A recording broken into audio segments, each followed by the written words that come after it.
This is another big gathering that's happening, COP29. President Mukhtar Babayev has warned that initiatives to mitigate the effects of climate change could stall if governments refuse to compromise. In less than a week left for negotiations, he has urged governments to deal with points of disagreement and conclude a deal on financing energy transition in developing countries. Also, the Minister of Forestry, Fisheries and the Environment, Dion George, says he hopes that the G20 in Brazil will discuss climate change as it affects developing countries. So Samkele Maseko is there. He has more on this story for us. Samkele, let me hand it to you. What's been going on there?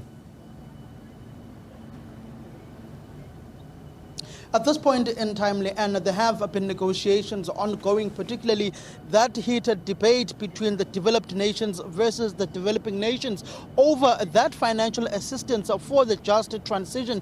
Developing nations are demanding that $1.5 trillion per annum in order to be able to mitigate the effects of climate change within their own countries. And also remember that agreement from developed nations to contribute over $100 billion into the climate change and just transition initiatives within these developing nations, that has not yet fully come to the fore. It has been branded about that the developing nations will be clubbing up together in tackling the financial contributions that were committed by developed nations for them to implement just transition. As you would know, that the developed nations have been burning coal for centuries in order to develop their economies, but developing nations are faced with the brunt of climate change and they can no longer burn as much coal as they would like in order to keep their economies afloat. That is where the central debate is, and that is where the mitigation measures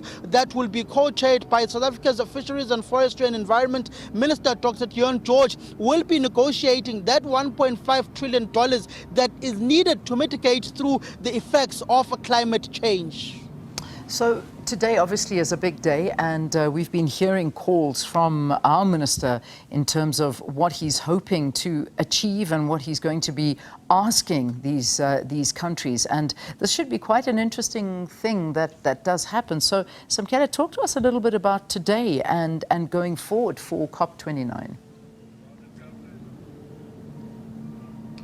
Today will be intensive negotiations. Particularly, we do anticipate that we will speak to South Africa's chief negotiator, Dr. Maisela, on how far they are with negotiations, particularly around adaptation and mitigation measures that need to be put in place in order to fulfill the changes of climate change when it comes to mitigation. When it comes to adaptation, that is going to be an interesting point, and how they have and implement the loss and recovery fund, particularly where you've got a country like South Africa that is feeling the brunt of climate change, particularly when you look at the changing weather patterns within the country, the snow that befell on South Africa, the floods, the heat wave, and also the drought that is there within the country that falls particularly under the municipalities within the country. It will be interesting how they position that particular adaptation phase on how South Africa adapts to this particular climate change, and not just only South Africa but other developing nations. Then you've also got a sticking point for our country, which is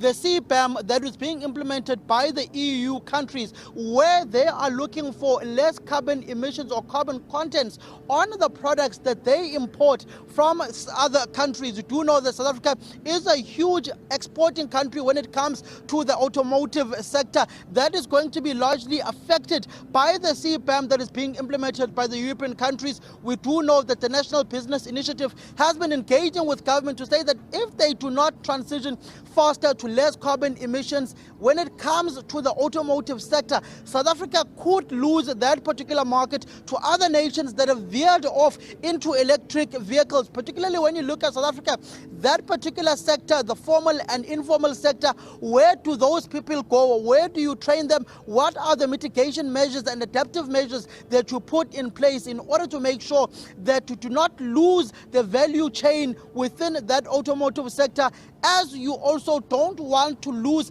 the workforce when it comes to the coal value chain?